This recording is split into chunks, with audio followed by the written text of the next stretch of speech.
ওই যে দেখো আমার মেয়ে খাতুনে জান্নাত ফাতেমার ঘর, তুমি ফাতেমার কাছে যাও, যায় তুমি বলবা আমি নবী তোমাকে পাঠাইছি, আমার মেয়ে যেন তোমাকে কিছু দিয়া সাহায্য করে।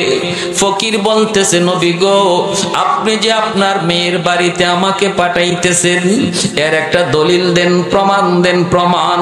আল্লাহর নবী বলেন প্রমাণ কি দিব? বলে আপনার একজন সাহাবীকে পাঠায় দেন।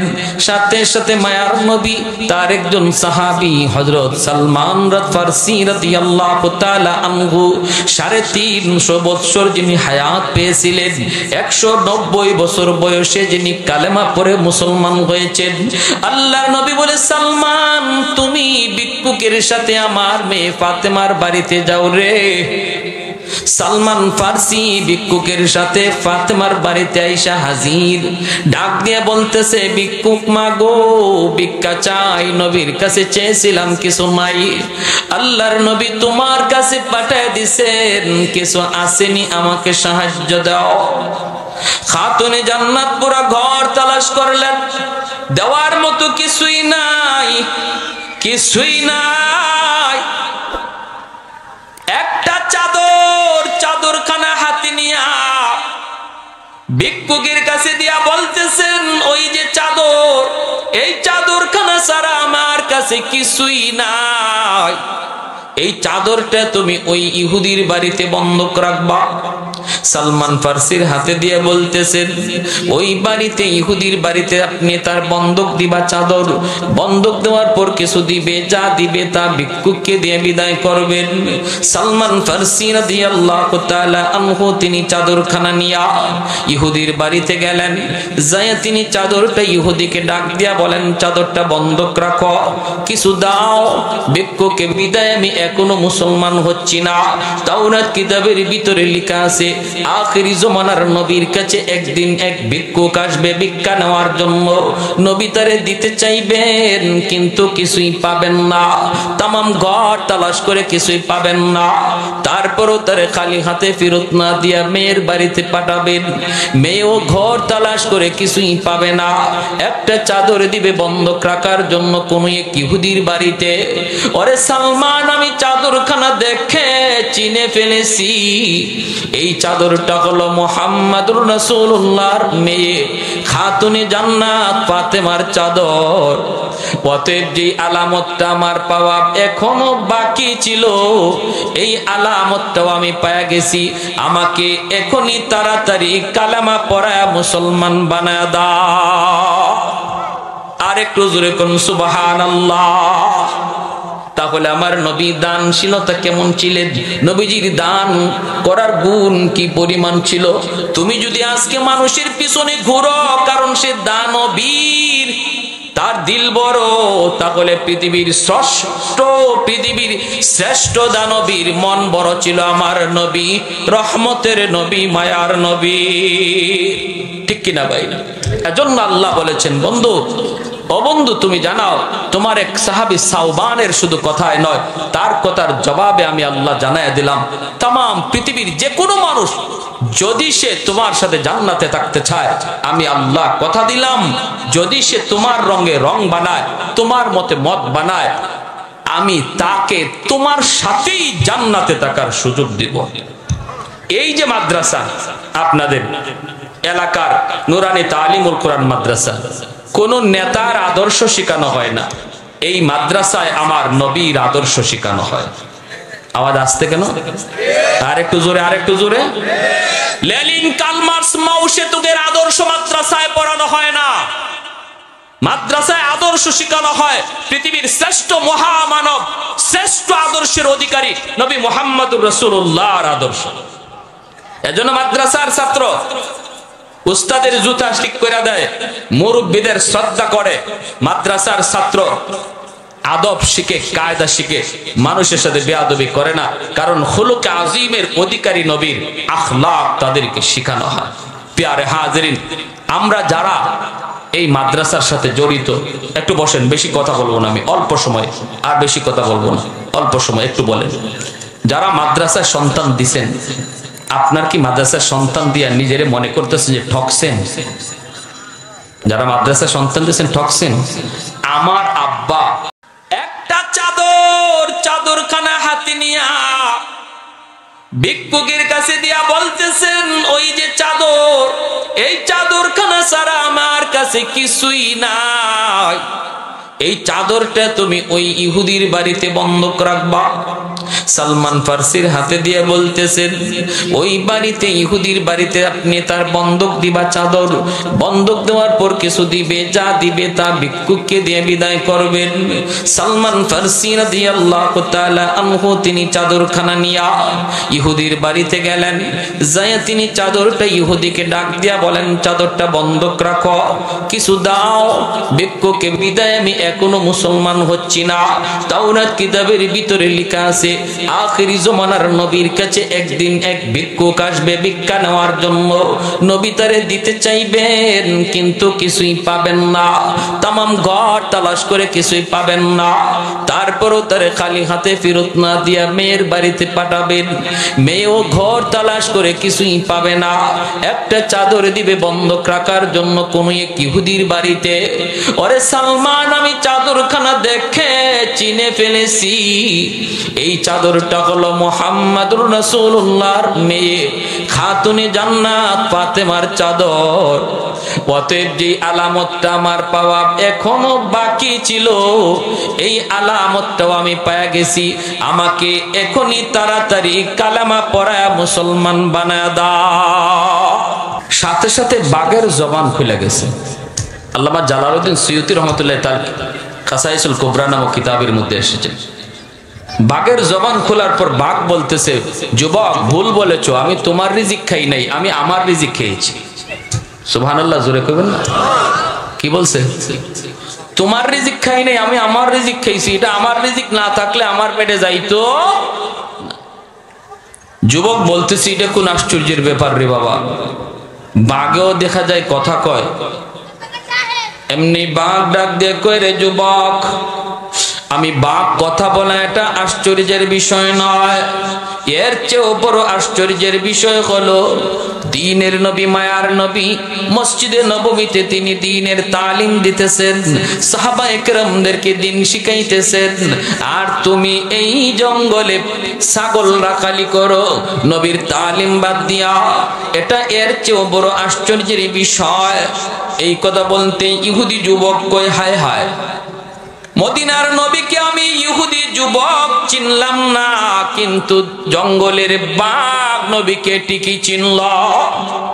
যুবক তখন কই, রে বাঘ, আমি এখনই আল্লাহর নবীর কাছে যা কালেমা পড়ে মুসলমান হয়ে যাব, কিন্তু আমার উটগুলি, আমার ওই ছাগলগুলি রাখালি করব কে?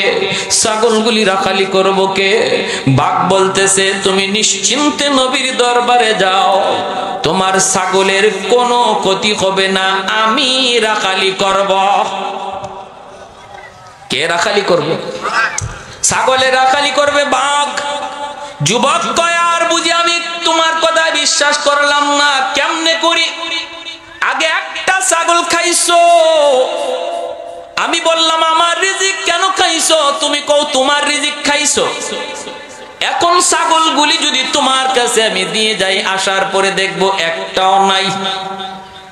আমি যদি বলি কেন খাইছো, তুমি বলবা তুমি তোমার রিজিক খাইছো, ঠিক না?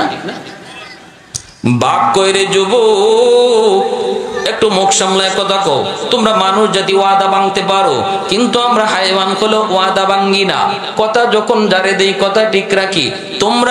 তোমরা মেম্বার হওয়ার আগে ওয়াদা দিয়া ওয়াদা ভাঙতে পারো, চেয়ারম্যান হওয়ার আগে ওয়াদা দিয়া ওয়াদা ভাঙতে পারো, এমপি হওয়ার আগে ওয়াদা দিয়া ওয়াদা ভাঙতে পারো, কিন্তু হাইওয়ান সে যদি ওয়াদা দেয় বলে ওয়াদা ভাঙবো না, মানুষ ওয়াদা ভাঙ্গেনি না ভাঙ্গে না? হ্যাঁ, ভাঙ্গেনি না ভাঙ্গে না? চেয়ারম্যান মেম্বার হওয়ার পরে সব দিবে, চেয়ারম্যান হওয়ার পরে দেখা যায় খাইতে খাইতে টয়লেটও খাই না। ময়মনসিং এলাকায় এক লোকে, হুজুর কি কোন আপনি, গম আর টিন, আমাদের চেয়ারম্যানের টয়লেট খেয়ে ফেলাইছে। এটা কেমনে? টয়লেটের লাগে টাকা আইছিল, এই টাকাটা খাইয়া ফেলাইছে।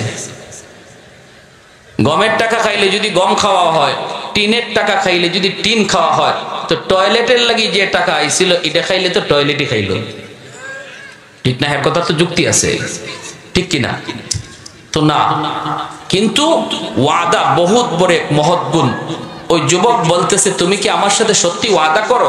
আমি আপনাদের এলাকার কথা বলছি না, সব চেয়ারম্যান মেম্বার যদি একরকম হয় তাহলে দেশ চলবে কেমনে, ঠিক না ভাই? ভালো চেয়ারম্যান মেম্বার আসেনি না নাই, যারা মানুষের আমানতকে আমানত মনে করে, খেয়ানত করে না, এটা আছে।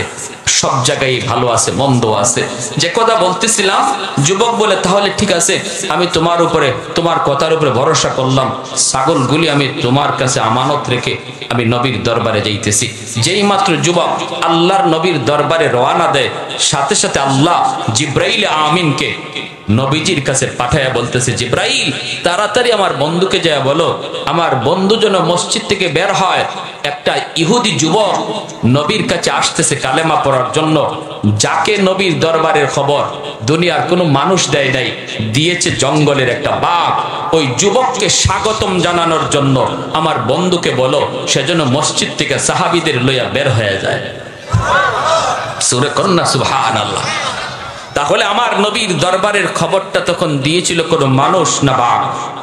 জোরে বলেন। আমার ভাইয়েরা, বন্ধুরা, যুবক, ওই ইহুদি যুবক যেই মাত্র মসজিদে নববীর সামনে আইসা হাজির, দূর থেকে তাকায় দেখে মসজিদে নববীর বাইরে মায়ার নবী সাহাবায়ে কেরামদেরকে নিয়ে তিনি দাঁড়ায় আছেন। আল্লাহর নবী মাঝখানে দাঁড়ানো, ডান দিকে সাহাবী, বাম দিকে সাহাবী। ওই যুবক অবাক হয়ে তাকায় সবগুলি দৃশ্য দেখতেছে আর আগাইতেছে।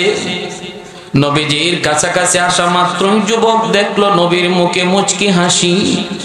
যুবক মনে মনে কয়, হায়, আমি যে নবীর দরবারে আসলাম এই খবর নবীকে জানাইলো কে? সুবহানাল্লাহ। আল্লাহর নবী, রহমতের নবীর দরবারে আইসা হাজির, মায়ার নবী দাঁড়ায় আছেন। কাছে আসা মাত্রই নবী বলতেছেন, রে যুবক, আমি তোমার জন্যই মসজিদে নববীর বাহিরে দাঁড়ায় আছি। যুবক তখন বলতেছে, নবী গো, আমি যে আপনার দরবারে আসতেছি এই খবর আমি ছাড়া আর বাঘ ছাড়া কেউ জানে না। ওগো আল্লাহর নবী, ওগো দ্বীনের নবী, মায়ার নবী, আমি যে আপনার দরবারে আসতেছি এই খবর আমি ছাড়া আর বাঘ ছাড়া কেউ জানে না, কেউ জানে না। তাহলে আমার আসার খবর আপনাকে কে দিল? আল্লাহর নবী বলতেছেন, রে জিবরাইল, তোমাকে যে আমার দরবারের খবর দিয়েছে বাঘ, এই খবর আল্লাহ আমাকে দিয়েছে জিবরাইল মারফতে। আল্লাহু আকবার।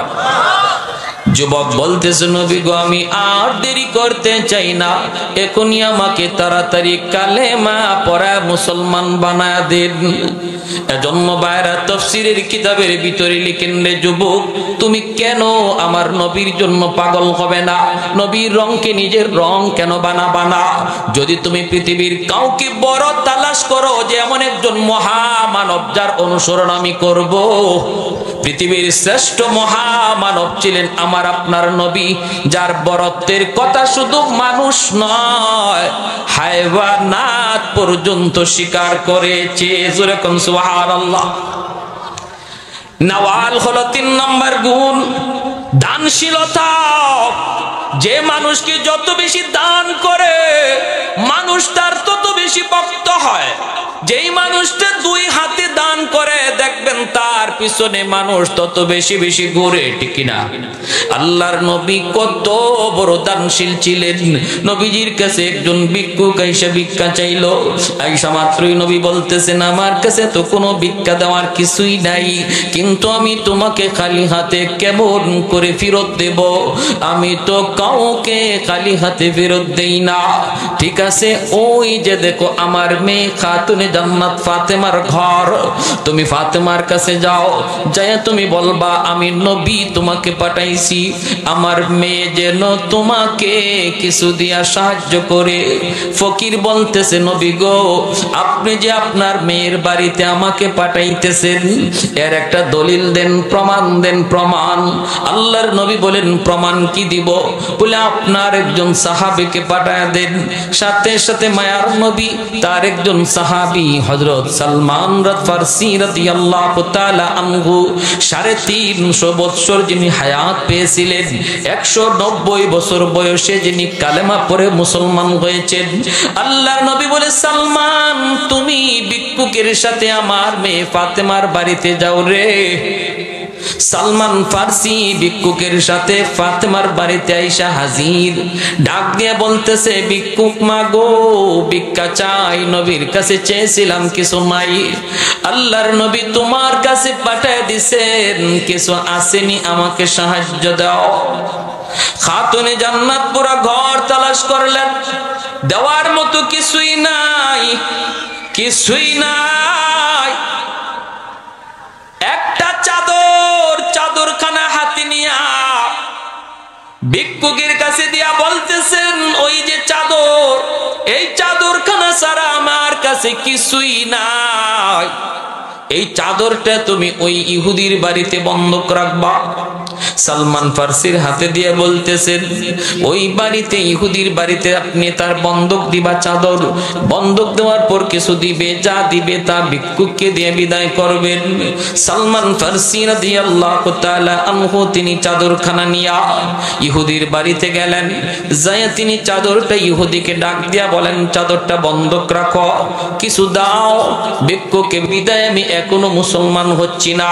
তাওরাত কিতাবের ভিতরে লেখা আছে আখিরি জমানার নবীর কাছে একদিন এক ভিক্ষুক আসবে ভিক্ষা নেওয়ার জন্য, নবী তারে দিতে চাইবেন কিন্তু কিছুই পাবেন না, তামাম ঘর তালাশ করে কিছুই পাবেন না, তারপরও তারে খালি হাতে ফেরত না দিয়া মেয়ের বাড়িতে পাঠাবেন।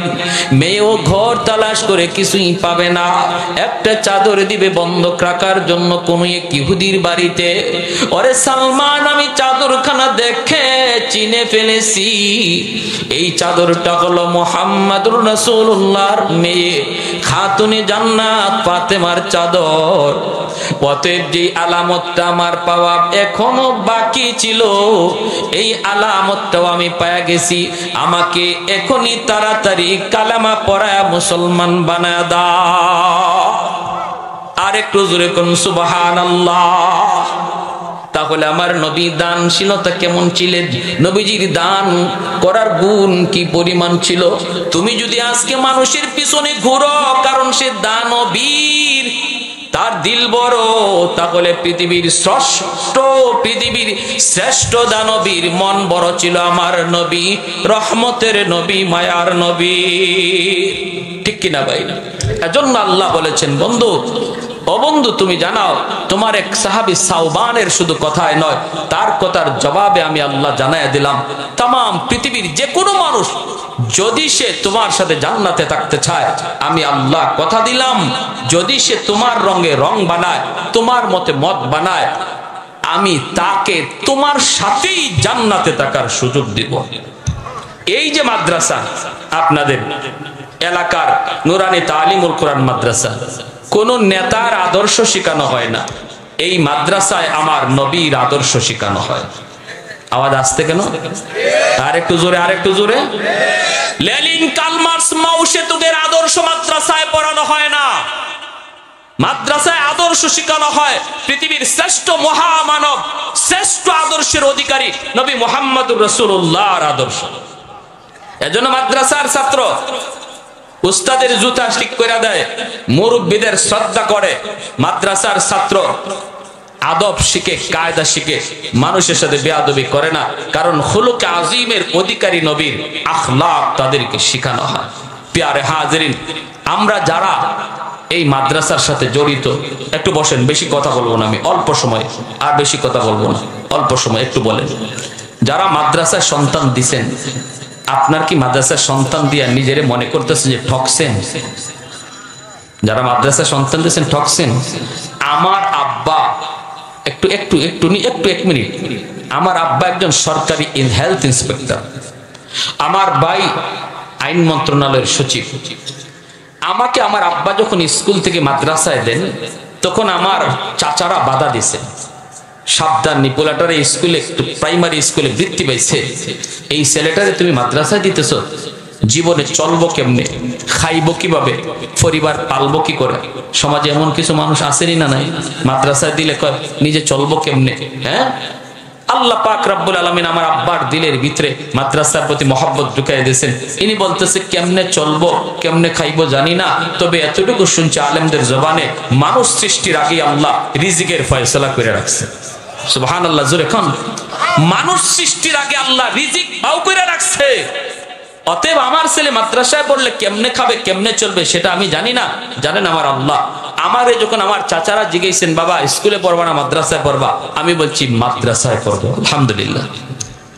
কিয়ামতের ময়দানে একখান হাদিস বলে শেষ দিচ্ছি, শুধু মনোযোগ দিয়ে শুনেন। বাপ মা জাহান্নামে যাবে, ছেলে হাফেজ হওয়ার কারণে, আলেম হওয়ার কারণে।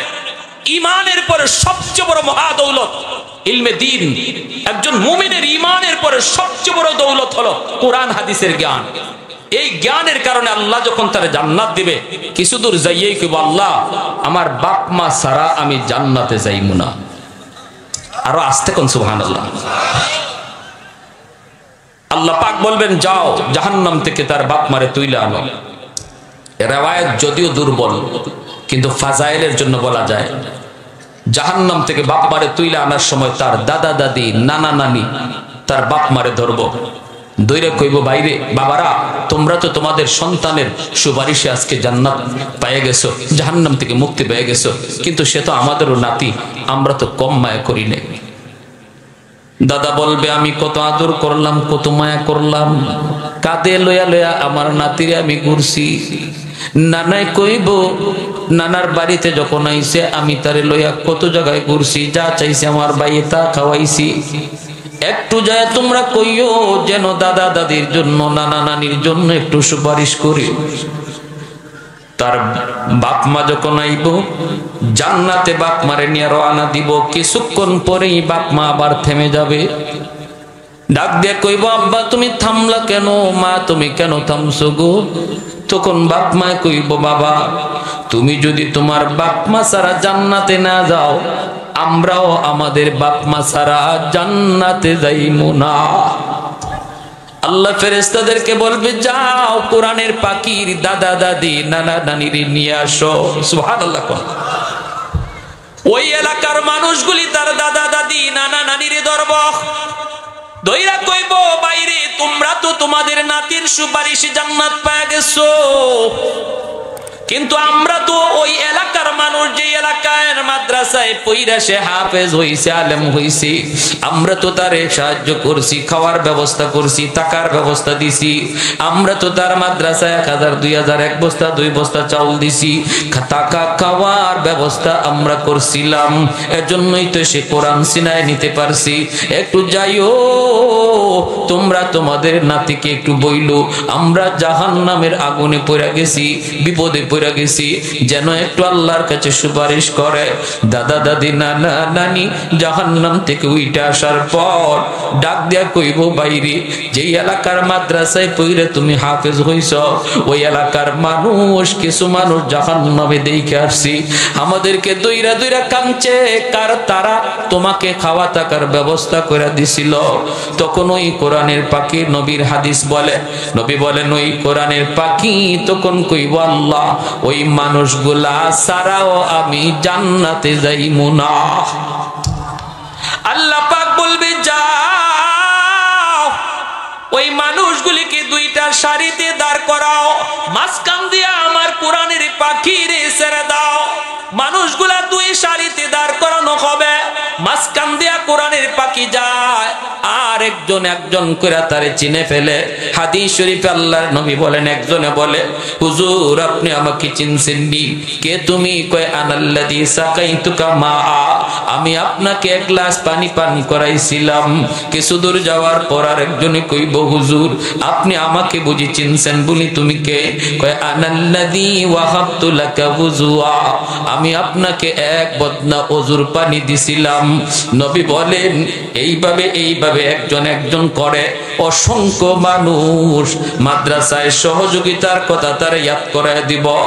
আল্লাহর নবী বলে তখনই ওই কোরআনের পাখি আল্লাহ পাক রব্বুল আলামিনের কাছে তাদের জন্য সুপারিশ করবে। আল্লাহ পাক তখন বলবে ফেরেশতারা রে, আমার ওই কোরআনের পাখিকে যারা যারা চিনতেছে আর সে যাদেরকে চিনতেছে সব সহ জান্নাতে দিয়া দাও, কারণ সবাই জান্নাতে ঢুকলে আমি আল্লাহর জান্নাতের কোনো কমতি হবে না। তাহলে আপনি আমি যারা মাদ্রাসায় পড়াইতেছি বাবা হইয়া, কেউ বা দাদা হইয়া, কেউ বা নানা হইয়া, কেউ বা এলাকার মানুষ, দাদা হইতে পারি নাই, হাফেজ কোরআনের বাবা হইতে পারি নাই, নানা হইতে পারি নাই, কিন্তু সহযোগী হইতে পারি। ঠিক কিনা জোরে বলেন? সহযোগী হইতে পারি। একটু আওয়াজ দিয়া বলেন ঠিক কিনা? ভাইরা বন্ধুরা, এতটুকু কিয়ামতের ময়দানে নাজাতের বহুত বড় উসিলা হয়ে যাবে। এজন্য অল্প সময়ের জন্য আমি আপনাদের কাছে একটু অনুরোধ করব। আমি বহু দূর থেকে আসছি, কেউ উঠবেন না, একটু অনুরোধ। যদি কেউ উঠেন তাহলে বোঝা গেল মাদ্রাসার প্রতি আপনার মহব্বত নাই। নবীর বাগান হলো মাদ্রাসা, মসজিদ হলো আল্লাহর ঘর। অতএব নবীর বাগানের দিকে মহব্বত কার আছে এখন প্রমাণ হবে। তৌফিক নাই, আপনি সাহায্য করবেন না, অসুবিধা নাই, কিন্তু দিল থেকে এ দোয়া তো করতে পারবো। পারি না ভালো কথা, কিন্তু দোয়া তো করতে পারবো। ঠিক কিনা জোরে কোন? একজন ভাই বলেন সবার আগে আল্লাহ যেন আপনার আওলাদ থেকে, আপনার পরিবার থেকে, আপনার গোষ্ঠী থেকে কোরআনের হাফেজ আল্লাহ কবুল করে। সন্তান যেন আল্লাহ কোরআনের হাফেজ কবুল করে, আলেম দ্বীন কবুল করে। একজন ভাই এই নিয়তে বলেন হুজুর আমি 10,000 টাকা আমার নবীর বাগানে দান করব ইনশাআল্লাহ। কে আছেন এমন দরদ দিলের, বড় দিলের, দিলওয়ালা একজন মানুষ? সাহাবায়ে কেরাম দ্বীনের জন্য জীবন দিছেন, আর এখন একটু মালের কুরবানি আমি চাইতেছি রে ভাই, দ্বীনের খাতিরে মালের কুরবানি। সবার আগে একজন বলেন হুজুর আমি 10,000 টাকা আমার আম্মার নামে, আমার আব্বার নামে আমি দান করলাম। আজকে সন্তান যদি বাপ মা নামে দান করে, আগামী কাল তার সন্তান তার নামে দান করবে। ঠিক কিনা? 10,000 টাকা। একজন ভাই বলেন সবার আগে 10,000। এরপরে যতজন বলবো সমপরিমাণ, যতজনে বলবো আল্লাহ সমান লাকাদ জাআত রুসুলু রাব্বিনা বিল হক রব্বানা যালামনা আনফুসানা ওয়া ইল্লাম তাগফির লানা ওয়া তারহামনা লানাকুনান্না মিনাল খাসিরিন রব্বিরহামহুমা কামা রব্বায়ানি সগীরা রব্বিরহামহুমা কামা রব্বায়ানা সগীরা। রব্বুল আলামিন কুদরতি নজরে, মায়ার নজরে একটু তাকায় দেখো, তোমার বান্দারা বসে বসে তোমার কথা, তোমার হাবিবের কথা শুনতেছে। আমলখানা যদি তোমার দরবারে পছন্দনীয় হয়, উসিলায় আমাদের জীবনের সব গুনাহ খাতা মাফ ফরমাও। আয় আল্লাহ, জানি না গো মালিক আমাদের কার হায়াত কতদিন দুনিয়ায় রাখছ। আল্লাহ বেনামাজি অবস্থায় কাউকে তুমি কবরে নিও না।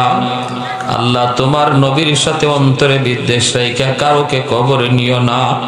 তোমার নবীর রঙে রঙিন হওয়ার আগে তুমি কবরে ডাক দিও না। আয় আল্লাহ আমাদের সবাইকে খাঁটি দিলে তওবা করার তৌফিক দাও। আয় আল্লাহ আব্বা আম্মা, দাদা দাদি, নানা নানি, শ্বশুর শাশুড়ি, বিবি বাচ্চা, ভাই বোন, যত মায়ার মানুষ অন্ধকার কবরে চলে গেছে, আল্লাহ প্রত্যেকের কবরকে জান্নাতের বাগান বানায় দাও। আয় আল্লাহ ডাইনে বামে সামনে পিছনে যত মুর্দেগান, আল্লাহ মাহফিলের খাতিরে, মাদ্রাসার খাতিরে প্রত্যেকের কবরকে জান্নাতের বাগান বানাও। আল্লাহ জানি না গো মালিক আমার মতো কার জানি মা দুঃখিনী দুনিয়ায় নাই। যার মা নাই সে জানে মা কত বড় নিয়ামত। যার বাবা নাই সে জানে বাবা কত বড় দৌলত। আল্লাহ আমাদের আব্বা আম্মার কবরকে জান্নাতের বাগান বানায় দাও। আয় আল্লাহ, দুনিয়ার যত মুমিন মুমিনা কবর দেশে শাহিদ আল্লাহ তুমি সবাইকে মাফ করো। আল্লাহ আমাদের আব্বা আম্মা যাদের জীবিত হায়াতে বরকত দান করো। বিবি বাচ্চা ভাই বেরাদর প্রত্যেকের হায়াতে বরকত দাও। আয় মাওলাই করিম, আয় আল্লাহ মালিক এই মাদ্রাসাকে কবুল করো, মঞ্জুর করো। মাদ্রাসার ছাত্র উস্তাদ এলাকাবাসীকে কবুল করো, মঞ্জুর করো। যারা সাহায্য সহযোগিতা করতেছেন করবেন, সবার সহযোগিতাকে নাজাতের উসিলা বানাও। আয় আল্লাহ এই মাদ্রাসার যত কমিটির সদস্যবৃন্দ যারা আছে প্রত্যেকে এই মাদ্রাসার খাদেম বানাও। আল্লাহ মা বোনদেরকে মাফ করে দাও। দুইজন মহিলা তোমার নবীর বাগানে আয় আল্লাহ 500 বা 1000 টাকাও দান করছে। আল্লাহ দোয়া চাইছে। অনেক ভাইরা এখানে দান করছেন 10,000, 5,000, 1,000। আল্লাহ প্রত্যেকের দানের উত্তম বদলা তুমি দান করো।